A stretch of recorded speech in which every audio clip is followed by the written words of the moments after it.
السلام علیکم ورحمۃ اللہ وبرکاتہ۔ اعوذ باللہ السمیع العلیم من الشیطان الرجیم، بسم اللہ الرحمن الرحیم۔ ربی اشرح لی صدری ویسر لی امری واحلل عقدۃ من لسانی یفقہوا قولی۔ رب زدنی علما، اللہم رب زدنی علما، اللہم رب زدنی علما۔ اللہم فقہنا فی الدین، اللہم فقہنا فی الدین، اللہم فقہنا فی الدین۔ اللہم انی اسألک علما نافعا وعملا متقبلا ورزقا طیبا۔ اللہم لا سہل الا ما جعلتہ سہلا وانت تجعل الحزن اذا شئت سہلا۔ اللہم صلی وسلم علی نبینا محمد صلی اللہ علیہ وآلہ وسلم۔ سورۃ الانفال ہے، سورت کا نمبر 8 اور پارہ 10 نمبر ہے۔ لاسٹ ٹائم جو ہم نے بات کی تھی 45 نمبر آیت جو ہے سورہ الانفال کی 45 نمبر تک۔ اچھا، یہاں جو ہم نے بات پڑھا ہے وہ یہ تھا کہ رسول اللہ صلی اللہ علیہ وسلم نے جب غزوہ بدر ہوئی تھی اس وقت کس طرح سے مجاہدین کو سمجھایا، ان کی تیاری کی اور کیسے ان کی صف بندی کی۔ تو امیر لشکر ہونے کی حیثیت سے کس طرح سے اپنی فوج کو یا اپنے مجاہدین کو تیار کیا جاتا ہے، کس طرح سے ان کی صف بندی کی جاتی ہے، کس طرح سے ان کے ذہن کو تیار کیا جاتا ہے جہاد کے لیے تاکہ ان کے حوصلے بلند ہوں۔ تو اللہ سبحانہ و تعالیٰ نے وہ ساری کیفیات پیدا کی اور رسول اللہ صلی اللہ علیہ وسلم نے اپنے حکمت عملی سے جو اللہ نے اپنے رسول کو سکھلایا تھا اس طریقے سے اپنے ایک ماہرانہ جنگی تدبیر کو یوز کیا، جس سے مسلمانوں کے حوصلے بلند ہوئے اور کفار مسلمانوں کو تھوڑی تعداد ہونے کے باوجود، کیونکہ صف بندی ہولو اسکوائر میں کی گئی تھی، دیکھ کر ان کو دور سے لگا کہ مسلمانوں کی تعداد تو ان کی تعداد سے بھی زیادہ ہے، تو اس طرح سے کفار کے حوصلے پست ہو گئے۔ تو یہ جو ہے ہم نے پڑھا کہ کس طرح سے امیر لشکر جو ہے وہ جہاد کے لیے، جنگ کے لیے اپنے فوجیوں کو، اپنے مجاہدین کو تیار کر سکتا ہے۔ اور آیت 45 کے لاسٹ حصے میں ہم نے پڑھا تھا کہ جب مجاہدین میدان جہاد میں اتر جائیں تو ان کو ثابت قدم رہنا چاہیے اور اللہ تعالیٰ سے دعائیں کرنا چاہیے تاکہ اللہ ان کو نصرت اور فتح دے دے، آمین۔ آیت نمبر 46 انشاءاللہ شروع کرنے جا رہے ہیں۔ بسم اللہ الرحمن الرحیم۔ وَآتِيُوا اللَّهَ وَرَسُولَهُ وَلَا تَنَازَعُوا فَتَفْشَلُوا وَتَذْهَبَ رِيحُكُمْ وَاصْبِرُوا إِنَّ اللَّهَ مَعَ الصَّابِرِينَ۔ اللہ تعالیٰ کہہ رہے ہیں آیت نمبر 46 میں کہ اللہ اس کے رسول کی اطاعت کرو، جنگ کے میدان میں جو بھی اللہ اس کا رسول حکم دے اس کی اطاعت کرو۔ وَلَا تَنَازَعُوا، آپس میں جھگڑا مت کرنا، پھر اس جھگڑے کا نتیجہ ہوگا فَتَفْشَلُوا، تو تم بزدل ہو جاؤ گے، وَتَذْهَبَ رِيحُكُمْ، اور تمہاری ہوا اکھڑ جائے گی، تم آپس میں پست ہو جاؤ گے۔ وَاصْبِرُوا، اور کوئی بھی مشکل پیش آتی ہے دشمن کے سامنے تو اپنے آپ کو بلند حوصلہ رکھو، اس پر صبر کرتے رہو، بے شک اللہ تعالیٰ صبر کرنے والوں کے ساتھ ہے۔ یہ جنگ کو جیتنے کے لیے ایک بالکل سمپل صاف نسخہ ہے جو ہم پیچھے بھی پڑھ کے آ رہے ہیں آیات میں، کس طرح سے کسی بھی جنگ کی تیاری کی جا سکتی ہے۔ تو جب اسلام کی جنگ ہوتی ہے، جہاد ہو، تو اللہ اس کے رسول کی اطاعت کی جائے، اس میں کسی قسم کا اختلاف نہ کرو، کوئی تنازع پیش نہ کرو، یہ عام حکم ہے، تمام مسلمانوں کو حکم ہے۔ اگر اختلاف ہوا تو اس سے کیا ہوگا، مسلمان آپس میں ایک دوسرے میں جھگڑنا شروع ہو جائیں گی، ان کی ہمتیں پست ہو جائیں گی اور مختلف چھوٹے چھوٹے گروہ بن جائیں گے جو کہ شکست کا پیش خیمہ ہے، اس کے بعد پھر شکست ہوتی، فتح نہیں ہوتی۔ اور جنگ کے درمیان میں مشکلات کو برداشت کرنا، اس پر قابو پانا، یہی مجاہدین کا شعار ہے اور یہی اچھے مجاہد اور اچھے لڑائی کرنے والے جنگجو کی نشانی ہوتی ہے۔ اور ہر مشکل پر صبر کرنا، اور صبر اس دھیان سے، اس نیت سے کہ اللہ میرے ساتھ ہے، اللہ مدد کرنے والا ہے، تو پھر اس صبر میں اور زیادہ تقویت آتی ہے، حوصلہ آتا ہے اور اللہ کے ساتھ تعلق جڑتا ہے۔ آیت نمبر 47 میں ہے وَلَا تَكُونُوا كَالَّذِينَ خَرَجُوا مِن دِيَارِهِمْ، اللہ کہہ رہے ہیں کہ جب تم جہاد کے لیے گھروں سے نکلو تو ان لوگوں کی طرح نہ نکلنا گھر سے، بطرن جو اپنے گھروں سے اتراتے ہوئے نکل رہے تھے، وَرِيَاءَ النَّاسِ لوگوں کو دکھلانے کے لیے، اپنی شان و شوکت دکھلانے کے لیے نکل رہے تھے، وَيَصُدُّونَ عَن سَبِيلِ اللَّهِ اور لوگوں کو اللہ کے راستے سے روکنے کے لیے نکلے تھے، واللہ بما یعملون محیط، جو بھی کوئی کام کرتا ہے اللہ وہ سارے کام کا احاطہ کیے ہوئے، یعنی جانتا ہے، سمجھتا ہے۔ تو اللہ نے ایک اور طریقہ سکھایا ہے مسلمانوں کو کہ مسلمانوں کو جب جہاد کے لیے نکلنا ہے تو ریاکاری کے لیے نہیں نکلنا، ورنہ اس جہاد کا کوئی فائدہ نہیں ہے۔ حدیث میں آتا ہے ایک مجاہد ہوگا، قیامت کے دن اس کے بدن سے خون نکل رہا ہوگا، اللہ کے سامنے پیش کیا جائے گا، لیکن جنت کی بجائے اس کو جہنم وصل کی جائے گی، اور وہ پوچھے گا اللہ میں نے تو تیرے لیے جہاد کیا تھا تو مجھے جہنم کیوں؟ تو اللہ کہے گا تم نے دنیا کو دکھلانے کے لیے، ریاکاری کے لیے شہادت چاہی تاکہ دنیا میں میری واہ واہ ہو جائے، میرا رتبہ اور شان بلند ہو جائے۔ تو اس لیے اللہ نے کہا ہے مومنین کو، مجاہدین کو، تم نے ریاکاری کرتے ہوئے گھروں سے لوگوں کو دکھلاتے ہوئے اتراتے ہوئے نہیں نکلنا ہے، وہ شعار لے کر نکلنا ہے جو اللہ نے اپنے رسول کو سکھلایا ہے، اللہ کو یاد کرتے ہوئے، صبر کرتے ہوئے اور اللہ سے دعائیں کرتے ہوئے۔ یہاں ایک خاص شخص کی طرف اشارہ ہے جو ہے مشرکین، وَلَا تَكُونُوا كَالَّذِينَ خَرَجُوا، یہاں ان لوگوں کی طرح نکلنے سے مراد ہے مشرکین۔ تو مشرکین کا سردار ابو جہل جب اپنا لشکر مکہ سے لے کر نکلا تو بڑی دھوم دھام باجے گاجے کے ساتھ نکلا تھا۔ وہ مسلمانوں کو اپنا رعب دکھلانا چاہتا تھا، صرف مسلمانوں کو نہیں، پورے مکہ سے گزر کے اس نے جب مدینہ تک آنا تھا، راستے میں جتنے بھی قبائل عرب تھا ان پر اس نے اپنی دھاک بٹھانی تھی۔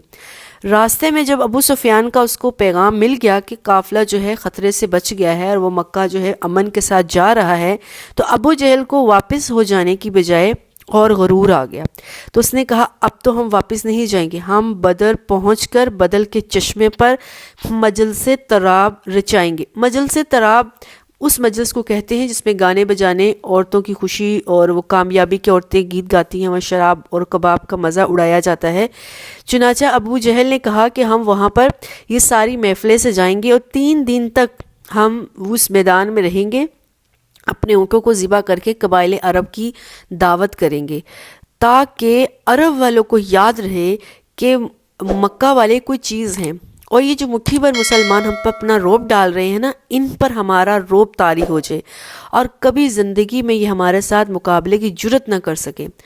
گویا اس وقت تک ابو جہل کا ارادہ جنگ لڑنے کا نہیں تھا، اپنی شان و شوکت جتلانے اور مسلمانوں پر اپنا رعب طاری کرنا تھا۔ لڑائی تو اس کے مائنڈ میں کہیں تک بھی نہیں تھی، اس کو پتا تھا کہ مسلمان جو ہے ایک تھوڑی سی تعداد میں ہے، وہ میرا کیا بگاڑ لیں گے، اور یہی غرور اس کے دماغ میں چل رہا تھا۔ یہاں تک کہ مسلمانوں کو کئی دفعہ وہ بزدلی کے طعنے دے بھی چکا، لیکن اللہ تعالیٰ کی مشیت کچھ اور ہی تھی۔ اللہ نے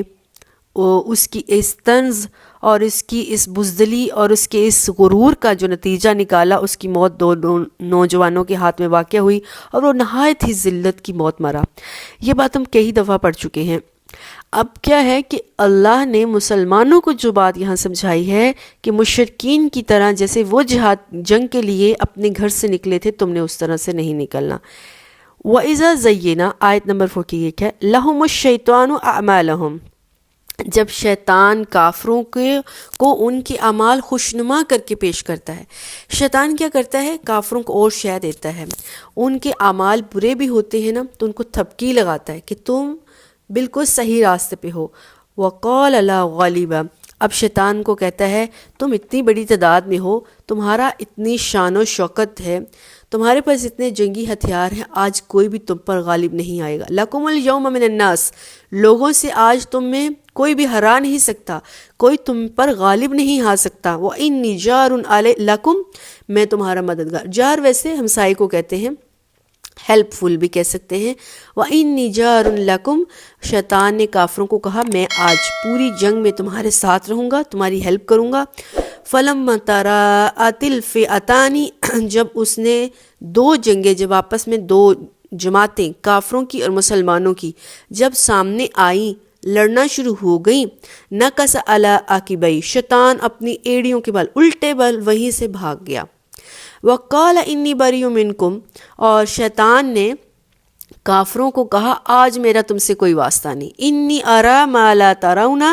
آج میں نے اس لشکر کو دیکھ لیا ہے جس کو تم نہیں دیکھ سکتے، یعنی جنگ کے درمیان میں جو آسمان سے فرشتوں کا نزول ہوا تھا تو وہ فرشتوں کا نزول شیطان نے دیکھ لیا۔ انی اخاف اللہ، میں اللہ سے ڈرتا ہوں، وہ اللہ شدید العقاب، کیونکہ اللہ سخت سزا دینے والا ہے، میں تو پہلے ہی مجرم ہوں۔ اب جنگ بدر میں کیا ہوا، یہ جس چیز کی طرف اشارہ ہے وہ خاص واقعہ ہے۔ یہاں پر جو اللہ کہہ رہے ہیں نا، شیطان نے کفار کو ان کے اعمال اچھے کر کے دکھائے اور کفار کو جا کے یہ کہا کہ میں تمہارے ساتھ ہوں، میں تمہاری ہیلپ کروں گا، اور ان کو مزید جنگ کے لیے اکسایا۔ تو اس کے پیچھے ایک واقعہ ہے، قریش اور بنو کنانہ۔ بنو کنانہ جو ہے وہ ایک جماعت ہے، ایک گروپ ہے، تو ان کا آپس میں ہمیشہ دشمنی رہتی تھی، قریش کی اور بنو کنانہ کی ایک عرصے سے دشمنی چل رہی تھی۔ اب قریش کو یہ خطرہ لاحق ہوا کہ کہیں بنو کنانہ کی دشمنی ہے قریش کے ساتھ، تو وہ اپنی دشمنی نبھانے کی خاطر کہیں مسلمانوں کا ساتھ نہ دے دے، کیونکہ اکثر یہ مقولہ مشہور ہے نا کہ دشمن کا دشمن میرا دوست۔ تو شیطان نے یہ سوچا کہ کہیں بنو کنانہ جو کہ میرا دشمن ہے، مجھ سے دشمنی نبھانے کی خاطر کہیں مسلمانوں کا ساتھ نہ دے دے۔ تو یہ اگر اس نے ساتھ دیا، اور بنو کنانہ ایک بڑی طاقتور جماعت ہے، تو کیا ہوگا، بہت بڑا خطرہ ہے، بہت بڑا شکست ہو سکتی ہے اس نتیجے میں۔ چنانچہ اس خدشہ کو مٹانے کے لیے خود شیطان نے بنو کنانہ کا جو سردار تھا سراقہ بن مالک، اس کی شکل اختیار کی تاکہ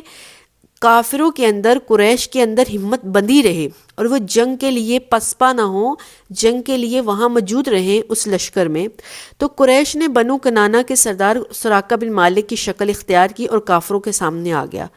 اور ابو جہل سے کہنے لگا کہ تم لوگ بالکل مطمئن رہو، ہم تمہارے ساتھ ہیں، ہم مسلمانوں کو کبھی بھی ساتھ نہیں دیں گے، ہم تو مسلمانوں کو کچھ سمجھتے ہی نہیں ہیں، اور ویسے بھی جتنی بڑی تمہاری تعداد ہے، مسلمان اس کے 1/3 بھی نہیں جا رہا، اور جتنا جنگی سامان اور جتنی شان و شوکت اور جو روب دبدبہ تمہارا ہے، مسلمان تو اس کے عشر عشیر بھی نہیں ہیں، تو ویسے بھی فتح تمہاری ہی یقینی ہے، اور پھر اتنی بڑی جماعت مسلمانوں کا کیا بگاڑ لے گی، مسلمان اتنی بڑی جماعت کا کیا بگاڑ لے گی۔ اور پھر جب میدان گرم ہوا، مسلمان آپس میں اور قریش آپس میں جب جنگ ہو گئی، اس درمیان میں چونکہ اللہ نے مسلمانوں سے وعدہ کیا تھا کہ فرشتے اتریں گے، تو فرشتے اترے۔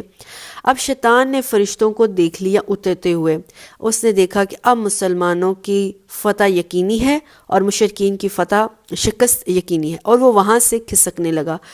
اس موقع پر جب وہ جا رہا تھا تو ابو جہل نے اس کو کہا کہ آئین مشکل کے وقت تم ہمیں چھوڑ کر کہاں جا رہے ہو؟ تو اس نے کہا جو چیز مجھے نظر آ گئی ہے وہ تمہیں نظر نہیں آ پائے گی، تم نہیں دیکھ سکتے، اگر تمہیں نظر آ جائے تو تم بھی یہی میدان چھوڑ کر بھاگ جاؤ گے۔ یہ کہہ کے وہ چلا گیا، لیکن اس نے شیطان لعین منون نے ابو جہل کو یہ بات واضح نہیں کہی کہ مسلمانوں کے لیے آسمان سے فرشتے اترے ہیں، اگر ایسا ہوتا تو شاید قریش بھی وہاں سے بھاگ جاتا۔ لیکن اب اس کے بعد جب سراقہ بن مالک کی شکل میں شیطان جو ہے ابو جہل کو چھوڑ کر بھاگ گیا، اس کے بعد ظاہر ہے قریش کو مسلمانوں کے ساتھ اکیلا ہی مشرکین کو لڑنا پڑا ہے۔ اور اس کے بعد ہم دیکھتے ہیں کہ کس طرح سے ایک تھوڑی جماعت نے، ایک قلیل جماعت نے ایک کثیر جماعت کے اوپر حملہ کیا ہے اور فتح پا لی ہے۔ تو یہ مسلمانوں کے ساتھ کس کی طاقت تھی؟ اللہ کی طاقت تھی، اور جس کے ساتھ اللہ کا ساتھ ہوتا ہے تو اللہ اپنا ساتھ نہیں چھوڑتا، اللہ اپنا ساتھ دے کر ہی رہتا ہے، اور جن کے ساتھ شیطان کا ساتھ ہوتا ہے تو شیطان اپنا ساتھ چھوڑ دیتا ہے۔ یہ صرف دنیا میں نہیں ہے، شیطان ہر ایک کو رخصاتا ہے بدی پر، گناہ پر، اور یہ کہتا ہے کہ میں تمہارے ساتھ ہوں۔ کل قیامت کے دن جب انسان پھنس جائے گا تو وہ کہے گا انی بریء منکم، میں تم سے بری ہوں، مجھے تمہارا کوئی پتہ نہیں، میں تمہارا ذمہ دار نہیں ہوں، میں نے کوئی پکڑ کے زبردستی تمہیں گناہ کی طرف نہیں لایا تھا، میں نے صرف تمہیں اس کا وسوسہ ڈالا تھا، میں نے صرف تمہیں اس کی طرف اکسایا تھا۔ اللہ سے دعا ہے ہمیں شیطان کی شر سے محفوظ رکھے، آمین۔ آیت نمبر 49 ہے اِذْ يَقُولُ الْمُنَافِقُونَ وَالَّذِينَ فِي قُلُوبِهِم مَّرَضٌ غَرَّ هَٰؤُلَاءِ دِینُهُم، جب منافقین اور وہ لوگ جن کے دلوں میں بیماری ہے وہ یہ کہہ رہے تھے کہ مسلمانوں کو ان کے دین نے دھوکے میں ڈال رکھا ہے، وَمَن يَتَوَکَّلْ عَلَى اللَّهِ فَإِنَّ اللَّهَ عَزِیزٌ حَکِیم، حالانکہ جو شخص اللہ پر بھروسہ کرتا ہے اللہ تعالیٰ یقیناً اس کو غالب اور حکمت فتح دیتا ہے، اور اللہ تعالیٰ غالب اور حکمت والا ہے۔ یہاں پر جب مسلمان جو ہے بدر کی جہاد کر چکے ہیں تو مجاہدین بدر کو یہودیوں اور منافقین نے تانا دینا شروع کر دیا۔ مدینہ کے منافقین یہودیوں کو یہ کہنے لگے کہ یہ مسلمان جو ہے نا جان بوجھ کے لڑائی کر رہے ہیں، یہ اپنی دینی جوش میں ولولے میں آئے ہوئے ہیں، ان کی تو قریش کے ساتھ ایک پرانی دشمنی چلتی آ رہی ہے جو کہ جب یہ مکہ میں ہوتے تھے تب سے چلتی آ رہی ہے۔ اب مدینہ آ کر یہ لوگ اپنی اس دشمنی کو پورا کرنا چاہتے ہیں، قریش کو ہرانا چاہتے ہیں، کیونکہ مکہ میں رہتے ہوئے قریش نے مسلمانوں کو تکلیفیں دی تھیں، ان کا بدلہ لینا چاہتے ہیں۔ اب یہ جنگ کر کے ہم لوگوں کو اپنے ساتھ پھنسانا چاہتے ہیں تاکہ یہ لوگ جو ہے وہ فتح پائیں اور یہ کافروں کے اوپر اپنی دھاک بٹھائیں، اپنا رو بٹھائیں، جبکہ اللہ دین کو سر بلند کرنا چاہتا ہے۔ یہاں کسی انسان کا کسی انسان کے ساتھ کوئی جنگ نہیں تھی، یہاں دین کی جنگ تھی، اللہ کے اسلام کی جنگ تھی۔ اور پھر اوپر سے وہ مسلمانوں کو تانا دے رہے تھے، کہاں یہ مٹھی بھر بے سر و سامان مسلمانوں کی جو جماعت ہے قریش کی ایک طاقتور جماعت کے سامنے ٹکر لینے جا رہی ہے، کیا یہ دیوانگی نہیں ہے؟ یہاں جو اوپر بات ہوئی ہے نا غر ہؤلاء دینہم، ان کے دین نے ان کو دھوکے میں گا رکھا ہے، دین کے نشہ ان کو چڑھا ہوا ہے، ان کو پتہ چل جائے گا جس دھوکے میں پڑے ہوئے ہیں، جب وہاں سے ان کو تباہی اور بربادی ملے گی، قریش کے ہاتھوں، کفار کے ہاتھوں ان کی شکست ہوگی، تو پھر جب یہ موت کو دیکھ لیں گے پھر ان دیوانوں کو خود ہی سمجھ میں آ جائے گی کہ ان کے دین نے جو ان کو سکھلایا تھا اس کے بعد ہوا کیا، موت ہی ملی ان کو۔ تو یہود اور منافقین نے مسلمانوں کا ساتھ نہیں دیا، حالانکہ ان کو مسلمانوں کا ساتھ دینا چاہیے تھا۔ کیوں؟ کیونکہ جب اللہ کے نبی مدینہ آئے تھے تو آپ نے ایک وعدہ لیا تھا جس کو میثاق مدینہ کہتے ہیں، اور آگے چل کے تفصیل آئے گی اس میثاق مدینہ کی۔ اس میں شرائط تھیں کہ جب بھی مدینہ پر کافر حملہ کرے گا تو منافقین یہودی کوئی بھی ہو وہ مسلمانوں کا ساتھ دے گا۔ تب سب نے پرومس کیا تھا اللہ کے نبی سے کہ ہم ساتھ دیں گے، لیکن جب انہوں نے قریش کی ایک بڑی طاقتور جماعت دیکھی تو الٹا مسلمانوں کو دیوانہ اور پاگل کہہ دیا، اور یہ کہا کہ اتنی بڑی تعداد جو ہے کیسے قریش کا ساتھ دے گی۔ تو اللہ تعالیٰ نے آگے سے جواب دیا ہے وَمَن يَتَوَکَّلْ عَلَى اللَّهِ فَإِنَّ اللَّهَ عَزِیزٌ حَکِیم، دیوانے مسلمان نہیں ہیں، دیوانے تو یہ خود ہیں جو یہ بات سمجھ نہیں رہے۔ جو شخص اللہ پر بھروسہ کر لیتا ہے تو اللہ ضرور اس کی مدد کرتا ہے، اور پھر اللہ جس طریقے سے مدد کرتا ہے یہ اللہ کو خوب پتہ ہے، کیونکہ اللہ تعالیٰ ہر چیز کو کے اوپر عزیز ہے، غالب ہے، اور اس کو ہر غلبے جس پر غلبہ کرنا ہوتا ہے وہ بڑی حکمت کے ساتھ غلبہ کرتا ہے۔ اللہ کی ذات بڑی حکمت والی ہے، اس کو سارے طریقے معلوم ہیں، سارے راستے پتہ ہیں کہ کس طرح سے مسلمانوں کا ساتھ دینا ہے اور کس طرح سے ایک چھوٹی جماعت جو ہے وہ بڑی جماعت پر قابو پا سکتی ہے۔ تو اللہ نے یہاں پر منافقین اور کافروں نے جو مسلمانوں پر الزام لگایا ہے اور ان کا جو ساتھ چھوڑ دیا تھا اس کے جواب میں کافروں کو جواب دیا ہے۔ آیت نمبر 50 ہے وَلَوْ تَرَىٰ إِذْ يَتَوَفَّى الَّذِينَ كَفَرُوا الْمَلَائِكَةُ يَضْرِبُونَ وُجُوهَهُمْ وَأَدْبَارَهُمْ، اللہ کہہ رہے ہیں کہ کاش اس وقت جب کہ کافروں کی جان نکل رہی تھی، کافروں کی پٹائی ہو رہی تھی، فرشتے جان نکالتے ہوئے یضربون وجوہہم کافروں کے چہروں پر مار رہے تھے، وادبارہم اور ان کی پیٹھوں پر مار رہے تھے، کاش یہ لوگ، یہ منافقین اور یہ یہودی اس منظر کو دیکھ لیتے۔ یہ جو مسلمانوں پر الزام لگا رہے ہیں نا کہ مسلمانوں نے بری موت مرنا ہے جہاد کرنے کی وجہ سے، تو جو جہاد کے درمیان میں کفار کے ساتھ ہوا ہے یہ یہودی اور منافقین دیکھ لیتے نا تو ان کو پتہ چل جاتا کہ اصل میں فتح اور کامیابی کس کے حصے میں آئی۔ وَذُوقُوا عَذَابَ الْحَرِيقِ، اب اللہ تعالیٰ دنیا میں تو یہ ان کی سزا ہوئی ہے، آخرت میں اللہ تعالیٰ ان کو کہے گا اب جلانے والے عذاب کا مزہ چکھو۔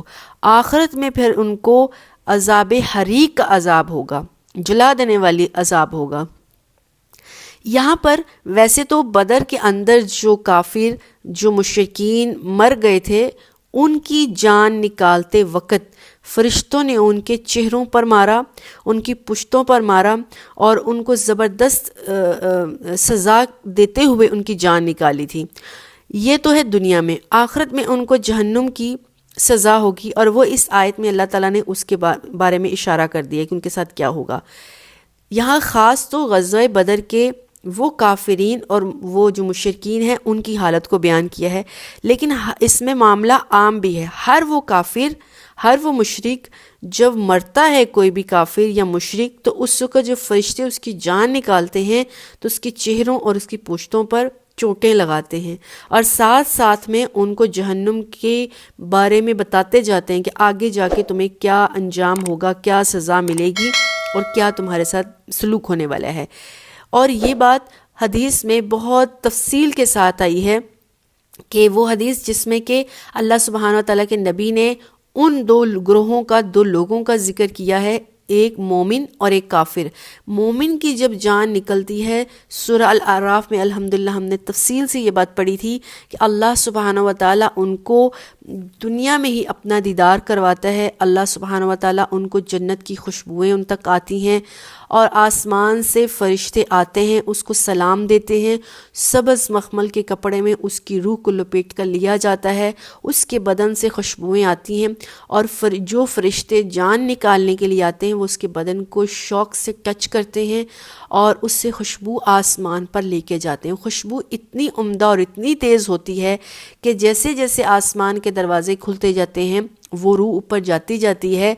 تو ہر دروازے پہ اس روح کو سلام کیا جاتا ہے، اور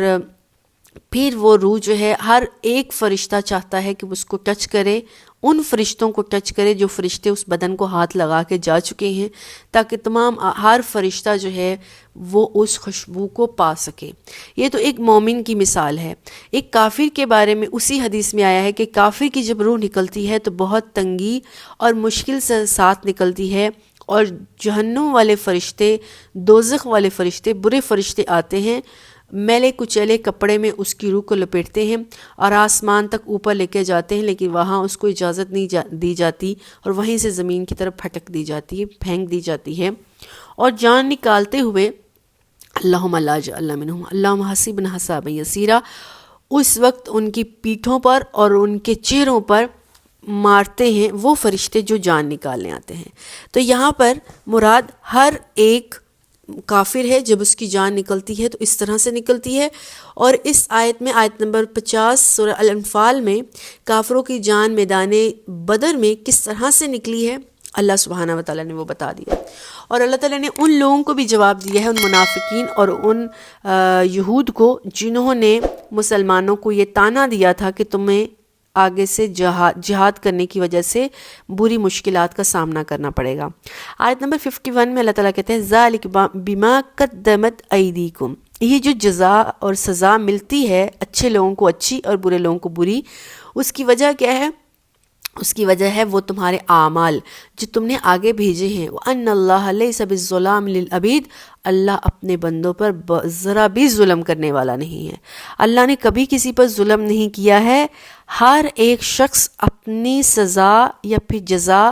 جنت یا جہنم اپنے اعمال کی وجہ سے حاصل کرتا ہے۔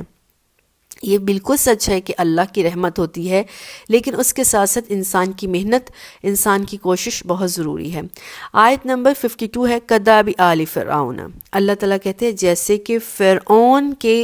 آل نے کیا، والذین من قبلہم، اور جیسے کہ ان کے پہلے لوگوں نے کیا تھا، کفروا بآیات اللہ، اللہ کی آیات کا انکار کیا تھا، فأخذہم اللہ بذنوبہم، اللہ نے ان کے گناہوں کی وجہ سے ان کو سزا دی تھی۔ اللہ کہہ رہے جیسے فرعون نے، جیسے قوم عاد نے، قوم سمود نے، قوم نوح نے،